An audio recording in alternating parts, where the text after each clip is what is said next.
Apa yang terlintas dalam pikiran Anda mendengar kata sistematik literatur review? Ada yang mungkin baru pertama kali mendengar. Nah, pada kesempatan ini saya Deddy Budiman, mahasiswa doktoral dari Universitas Prastia Mulia, akan membahas sebuah jurnal yang membahas tentang cara membuat SLR. Mengapa saya membuat konten ini? Karena melalui jurnal ini, saya mendapatkan banyak pembelajaran tentang cara membuat SLR. Yuk kita bahas langsung ya. Judul dari jurnal ini adalah Framework for Developing Impactful Systematic Literature Reviews and Theory Building. What, Why, and How. Ini adalah penulisnya Justin and Puja. Jadi Bapak Ibu dan teman-teman sekalian, dalam abstraknya penulis mengatakan bahwa penulis membahas keuntungan dari mensintesis dan menyajikan temuan menggunakan SLR yang lebih berdampak, yaitu tinjauan berbasis kerangka, the framework-based review. Selain itu, penulis juga mencantumkan merangkum beberapa kerangka kerja yang sering digunakan. Ini adalah introduction-nya, dijelaskan bagaimana SLR itu membantu kemajuan bidang subjek, pembangunan teori, dijelaskan juga definisi SLR sebagai proses untuk mengumpulkan, mengatur, dan menilai literatur yang ada dalam suatu domain penelitian. Dan dikatakan juga bahwa SLR yang dilakukan dengan baik mampu secara substansial memajukan suatu domain topikal, memainkan peran penting dalam kemajuan disiplin ilmu.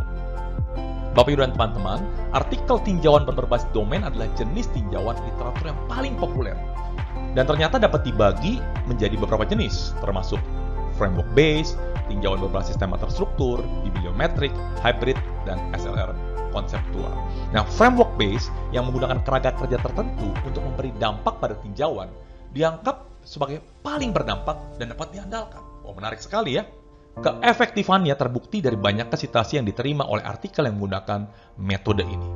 Oleh karena itu, makalah ini fokus pada penyediaan panduan metodologis lengkap yang mencakup apa, mengapa, dan bagaimana melakukan SLR berbasis kerangka. Nah, ini metodologinya dari penulis ketika menulis jurnal ini. Ya, periode pencarian dibatasi pada artikel yang dipublikasikan dalam 25 tahun terakhir. Nah, mengapa tinjauan berbasis kerangka atau framework-based review ini terbukti lebih berdampak? Keunggulan dari setiap tinjauan sistematis ditentukan tidak hanya berdasarkan apa yang dilakukan dan apa yang ditemukan, tetapi juga pada seberapa jelas laporan tinjauan tersebut disajikan. Ketidakhadiran sintesis, analisis, atau struktur yang koheren dapat menjadi alasan penolakan. Nah, tinjauan berbasis kerangka atau framework-based review ini yang dikembangkan dengan bantuan kerangka organisasi mengatasi keterbatasan ini. Jadi framework-based review menyediakan kejelasan, cakupan, dan transparansi yang paling banyak, yang merupakan pilar dari artikel tinjauan yang berdampak. Nah, berikut ini adalah beberapa contoh dari dampak tinjauan berbasis kerangka. Bapak Ibu bisa melihat berapa banyak yang mensitasi ya, SLR ini. Bisa dipelajari, dilihat sendiri Bapak Ibu dan teman-teman semua.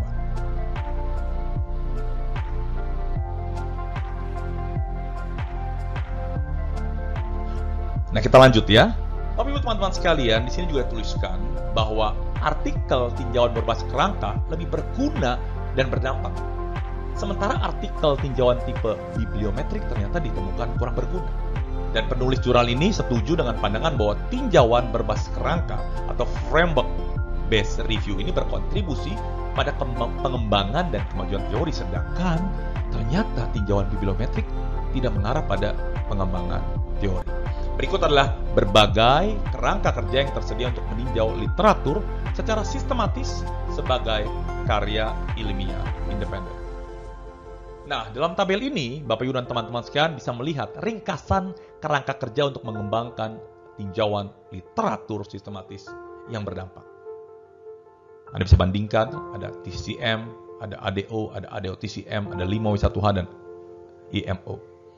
Bapak Ibu bisa melihat penjelasannya dan definisinya. Sangat lengkap sekali dalam jurnal ini. Saya lanjutkan. Ini adalah kelebihan keterbatasan aplikasi dari masing-masing kerangka kerja. TCM di sini kelebihannya dia memetakan lebar teoritis dan empiris dari sebuah bidang penelitian. Ada juga keterbatasannya dan aplikasinya. Jadi ketika Anda melihat ada TCM, ada 5W1H, ada ADO, ada IMO, ada ADO TCM, Bapak bisa lihat kelebihan, keterbatasan, dan aplikasinya. Kalau saya membaca jurnal ini, penulis lebih prefer dengan menggunakan konsep TCCM ini. Silakan dibaca, dipelajari baik-baik teman-teman sekalian di slide ini.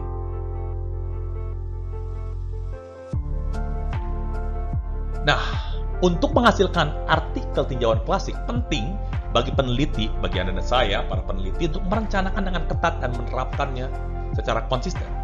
Jadi proses ini melibatkan identifikasi, penilaian, dan seleksi literatur yang ada yang menggambarkan kualitas basis bukti dan memberikan kredibilitas pada temuan tinjauan.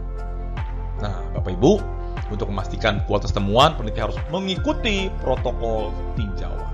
Ya, misalnya Prisma yang diberikan oleh Mohar adalah salah satu protokol yang paling banyak digunakan untuk melaporkan temuan.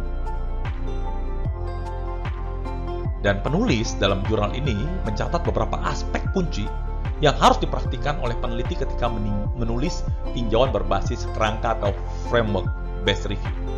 Ada 1, 2, 3, 4, 5 poin ini. Saya akan bahas dalam slide selanjutnya, silakan dibaca baik-baik teman-teman sekalian. Ini adalah aspek dan penjelasan singkat. Jadi ketika Anda membuat framework based review, harus perhatikan novelty dan contribution-nya. Kebaruan ini definisikan sebagai pendekatan, teori, atau analisis baru yang relevan dan signifikan terhadap literatur dan praktek, serta harus menambahkan nilai nyata pada bidang penelitian yang ada. Lalu pastikan juga memilih jurnal yang telah melalui peer review ketat dengan reputasi yang baik. Jadi Bapak Ibu, teman-teman sekalian, jangan ambil asal jurnal. Pertimbangkan faktor dampak dan peringkat jurnal dalam database ilmiah seperti Web of Science atau Scopus. Nah, artikel juga dipilih berdasarkan relevansi terhadap topik penelitian, kualitas metodologi, dan kontribusi pada pengembangan teori atau praktek. Lalu, Anda juga harus mengembangkan struktur yang logis untuk penyajian data yang mencakup pengkodean awal, pengelompokan temuan, dan penyusunan ulang informasi untuk memastikan narasi yang koheren. Dan terakhir, Anda harus melibatkan analis konten dan pengajuan agenda. Analisis dapat berdasarkan indikator deskriptif, indikator khusus kerangka, atau analisis tematik. Tentunya diikuti dengan analis celah untuk menemukan ruang lingkup riset masa depan. Jadi peneliti harus merencanakan sekitar 20-25% dari artikel untuk diskusi agenda riset, menggunakan diskusi dan ringkasan efektif dalam bentuk tabel dan figur. Nah, kesimpulan, Bapak Ibu dan teman-teman sekalian, framework based systematic review ini dapat secara signifikan memajukan bidang studi karena didasarkan pada sintesis yang ketat, transparan, dan kuat dari studi-studi sebelumnya. Nah, tinjauan semacam ini ternyata sangat diterima dengan baik oleh jurnal-jurnal berdampak tinggi karena keluasan dan koherensinya. Tinjauan ini juga memungkinkan pengembangan agenda riset terstruktur yang menambahkan nilai besar dengan petunjuk yang jelas untuk beasiswa masa depan. Jadi pedoman metodologis berikut ini, selain ini saya akan tampilkan gambarnya, dapat berfungsi sebagai cetak biru bagi para akademisi, termasuk Anda dan saya, yang ingin menulis artikel tinjauan yang berdampak. Ini adalah what, why, dan how.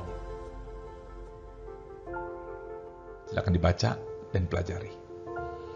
Bapak Ibu, teman-teman sekalian, demikian sharing saya dalam mengupas jurnal ini. Semoga bisa bermanfaat dan buat Anda memiliki wawasan yang lebih luas dalam membuat SLR.